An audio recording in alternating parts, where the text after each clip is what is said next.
used Islamic marriage as a way of having a sexual relationship with a woman without making a legal commitment.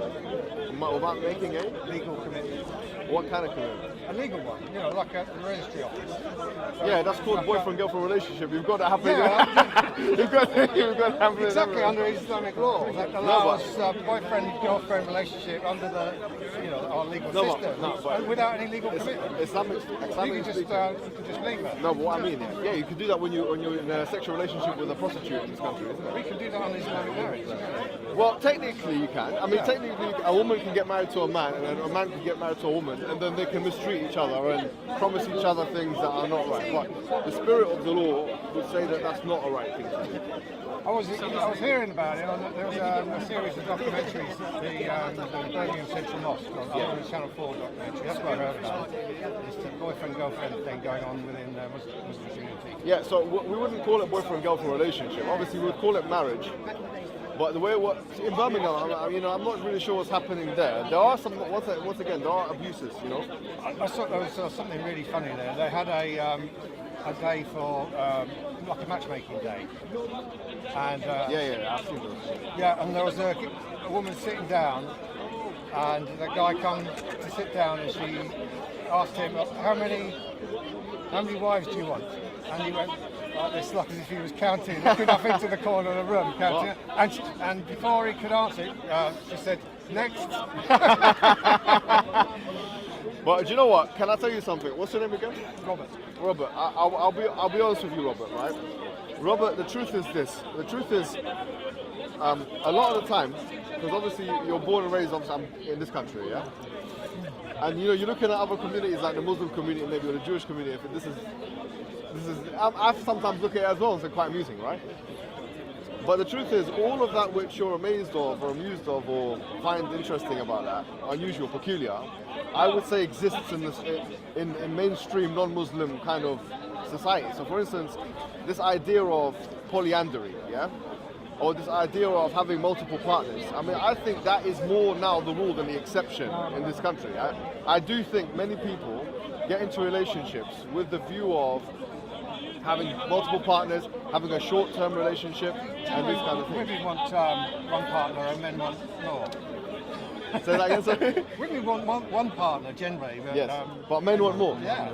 Well, it's an instinctive genetic thing. Yeah, I would same agree. with bulls in a field, isn't it? Absolutely, and that's why Islam came to cater for that reality by introducing polygamy, but making it illegal, or making it kind of institutionalized, if you like, in this marriage, in this context of marriage.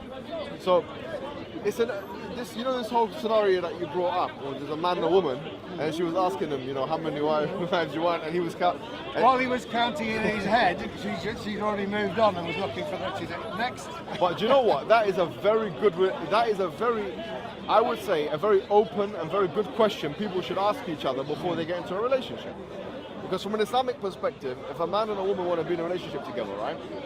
And the rule is in Islam, a man can marry up to 4 wives, yeah? Now, if the woman says, look, I don't want to do this, she doesn't have to be in that relationship. And she can even put a clause in the contract saying that if you do it, then there's an automatic divorce. But what I'm saying is that conversation about polygamy before the relationship takes place, or that conversation about having multiple partners, is something which a lot of people miss, Muslims and non-Muslims. Because I think a lot of the time, that's an assumption going into the relationship, right?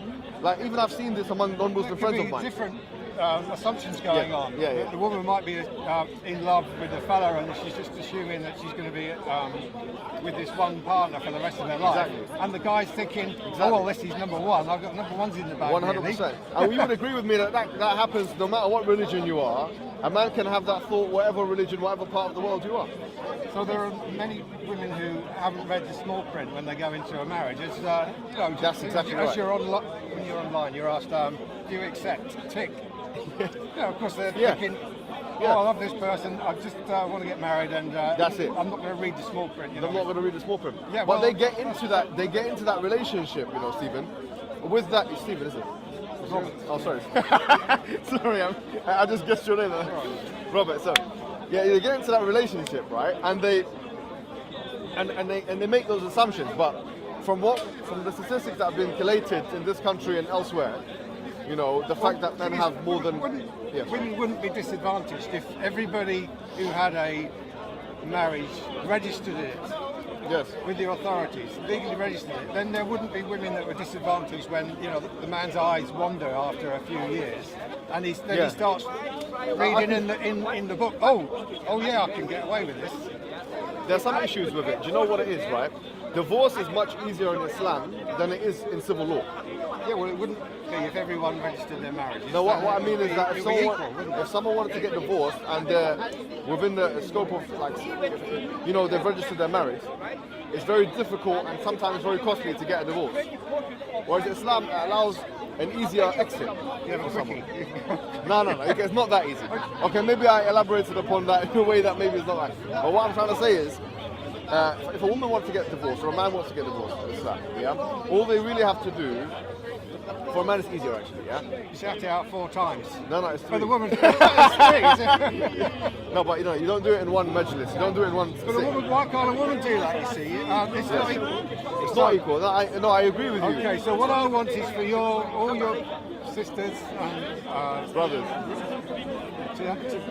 within the Muslim community, But can I say what? to experience the same equal rights as everyone else Well, in this country. this is what I'll say to you, right? That's what I want for you. In Islam, the presupposition is that different things should be treated differently, right? So you and I, just in the beginning of this conversation, you said, and I heard you say it, you said that we as men, we want to be in polygamous relationship. Women don't want to be in that kind of relationship. They're only on one. What I'm saying is that that's a physiological, biological reality, isn't it? And Islam says, okay, let's cater for that need. Just like when sometimes a woman has a difference which is so glaring that Islam says, let's cater for that need. So the premise is, where there's difference, that should be catered for in the prescription. So the reason why there's not an absolute equality, we believe in a general equality in Islam, but not an absolute one. So for instance, a man to initiate a divorce, it's much easier for a man to initiate a divorce than a woman, right? All you have to literally do is say a word.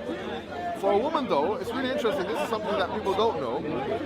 It's not as easy for her to initiate a divorce, but it's harder for her, it's easier for her to end one. So if she goes to a qadi or she goes to a judge and she puts her case forward, and even if the man is unwilling, she gets her divorce, then what you call the intermittent period or the period of finalization is 1 month. Whereas the period of finalization, if the man does it, is 3 months. So, whereas a man will find it easier to initiate a divorce, a woman finds it easier to finalize one. And by the way, when that divorce takes place from an Islamic perspective, there's also certain rights that women has that men don't have. Like breastfeeding. The men have right to more money than a woman. Say that again? The men have more right to the money than the women do. Women do. Women have more right to No, I money. thought under Islamic divorce, the men ended up with more assets than the women. No, well, here's the thing, right? In America, I was just in America. This is a very good thing you brought this up. I'm very happy you brought this up. And when I was in America, I was having a discussion with someone about this because in some states, if for example, you get married to a woman, right? And you're a millionaire and she doesn't have the money, right? And then after a certain amount of time, and it differs from time to time, after a certain amount of time, you get divorced, right? Now, it might be the case that she gets 50% and you get 50% of the overall money that you have. Islam doesn't say this. Islam says that that's injustice because she didn't earn that money. You know, frankly, she didn't. If you got married to someone and then she gets half of what you have earned all your life, that's against capitalism, frankly. It's even against liberalism. So the point is this: is that Islam does allow certain privileges for a woman, but it doesn't allow her to take your earnings or your assets. So, for example, if I own 3 houses and I get divorced to my wife, I can't give her 1.5 house. Do you see what I'm trying to say? But obviously, this situation changes if I have children with her, and the children have certain rights, and if she's breastfeeding, she has certain rights, and so on. Yeah, but the idea that you can get married, that's not equality, that's not feminism, that's nothing. If a woman, for example, put it this way, flip it around. If a woman married a man and she was a millionaire, and he had no money, let's say, and they were in a relationship together for 5 years, and after 5 years they got divorced, and the man took half of what the woman earned, then that would be a miscarriage of justice. So I think that some of the laws, I would even look at them and say that they're quite backward and they're contradictory, because you know why? Because they look to me like to be honest, they're contradicting the essence of meritocracy, of liberalism, of earning money for yourself and so on. I would like everyone to have the same rule. Would you agree with that? I would agree that everyone should have the same legal rights. Yeah, okay, but... regardless of what religion. Okay, well, let me tell you this, right? See, well, one more thing, Robert. If a man and a woman are together and they get divorced, and they have children, where should the children go? Well, that depends on any particular case. It's the children's interests should be uppermost. Yes. So sometimes it might be the man and sometimes the woman. Okay, that's a good answer. And we would agree with that answer, right? But there was a famous story where a woman came to Prophet Muhammad and she said to him, and he said to her, look, you're getting divorced and so on. And she said to him, this child, I raised the children in my lap and, I gave them my breast milk and so on. And so he ruled in her favor, and that became precedent for later jurisprudential rulings. The point being is, certain things, biological and physiological, women have not only an advantage in, but they have a higher output in. So for example, the fact that women can breastfeed, or that they're pregnant, or that they give birth, that should be taken into consideration when rulings are done, right? So there's no equality there, because frankly, in that specific case, the woman should have certain advantages, or certain things that are catered for. Like for example, a man should be able to give her, if he's divorcing her and she's breastfeeding, then why is he not giving her money for that milk if it's her children and his children, right? So in Islamic law, the man has to give the woman money for that milk if he divorced her, and some schools even say whilst they're married together, because it's both of their children that we're talking about. But the point I'm making is that this nuance, which results from anatomical and biological difference, is sometimes lost in translation when we're talking about country law. So, okay, well, everything should be equal. But what about those circumstances there? What about if you have a disabled person? There's always going to be some variable which is going to make things a little bit different. And sometimes that variable can be a biological one, which results directly from gender or even sex. So I would say that, yeah, I agree with you, generally speaking, about this. I think it's a danger of being just dogmatic, that you have to look in the book to see what the book says. Well, that's what lawyers do. But the judges don't always do that in a divorce case with children.